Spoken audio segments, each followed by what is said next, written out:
Hello, I'm Dr. Wendy Burton and I'm a general practitioner from Brisbane, Australia, and I'm here with my colleague, Dr. Paul Bretz, who's the Director of Obstetrics and Gynecology at the Mater Mothers Hospital in Brisbane. And we'd like to take a moment to talk to you today about the changes that are proposed for antenatal care as it is March 29, 2020 and COVID-19 is bearing down on us. So Paul, can I just get a sense from you, some of the general principles, while of course we're respecting that there will be local solutions. So antenatal care in the era of COVID-19, what is it that you would want general practitioners to know? I think the first thing to realise, Wendy, is the importance of protecting pregnant women and taking this very seriously. We have a short amount of time to get things in place, and I think all healthcare providers are working very hard to ensure they have systems in place that provide safe, appropriate care at this point in time. So with respect to general practice, there's been a lot of work across the country looking at ways to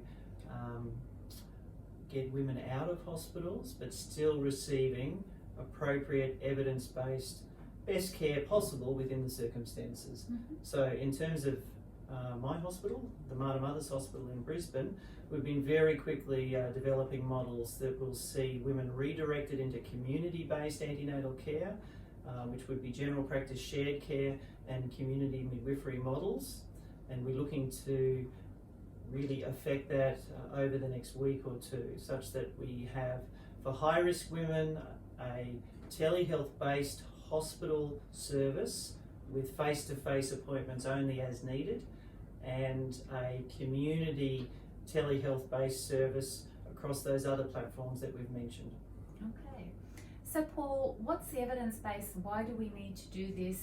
My understanding is pregnant women are no more or less at risk to the general population.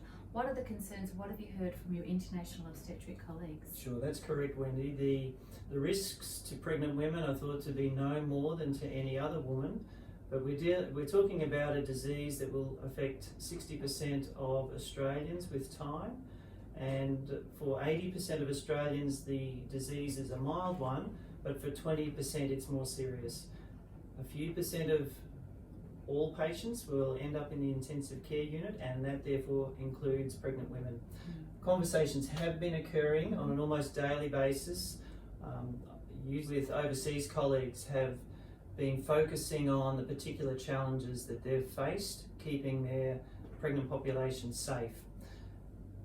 It's clear that there are women who have needed early delivery to provide them with enough respiratory support. Those numbers are small, but that's the pointy end of the problem. The bigger part is how to care for low-risk women in the community safely, and so whilst no two centres are doing the same thing, there's been a real emphasis on the need to keep women out of hospital, to convert antenatal care to telehealth platforms, to ensure that visitors are either removed from hospitals or kept to a minimum, and it's very much those principles that we're looking to follow in our local planning as well.